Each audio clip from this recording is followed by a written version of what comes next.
তোমাকে যেদিন বলেছিলাম বিয়েটা করে ফেলো, সেদিন কথাটা বলেছিলাম শুধু তোমার ভালোর জন্য। কিন্তু তুমি এখন এতই ভালো আছো যে আমি সেটা মানতে পারছি না। আচ্ছা, মানতে পারাটা স্বাভাবিক নাকি মানতে না পারাটা স্বাভাবিক? তুমি আর আমার নেই, আমি এটা মানতে পারছি না। নাকি আমাকে ছাড়াই তুমি ভালো আছো, সেটা মানতে পারছি না। আমি জানি না। তোমার বিয়ের আগের দিনও আমি ঠিক ছিলাম, কিন্তু কবুল বলার কিছুক্ষণ আগে this is the end of our story লিখে পাঠানো তোমার শেষ মেসেজ আমার সবকিছু এলোমেলো করে দিল। আমি হারিয়ে ফেললাম তোমাকে।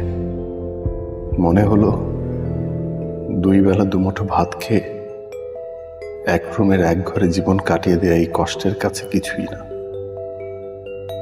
সেদিন থেকে এই পর্যন্ত বুকের বাঁ পাশের চিনচিনে ব্যথাটা আমার একটুও কমেনি।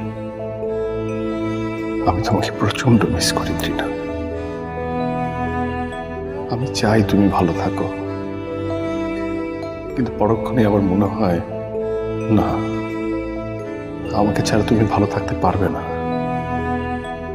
তোমার উপর আমার এক আকাশ অভিমান। কেন যেন মনে হয় তুমি আমাকে ভুলে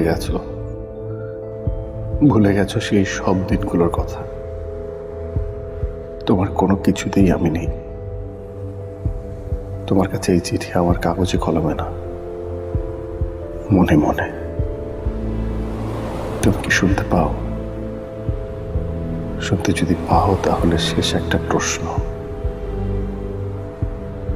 আচ্ছা, আমার কথা কি তোমার একটুও মনে পড়ে না?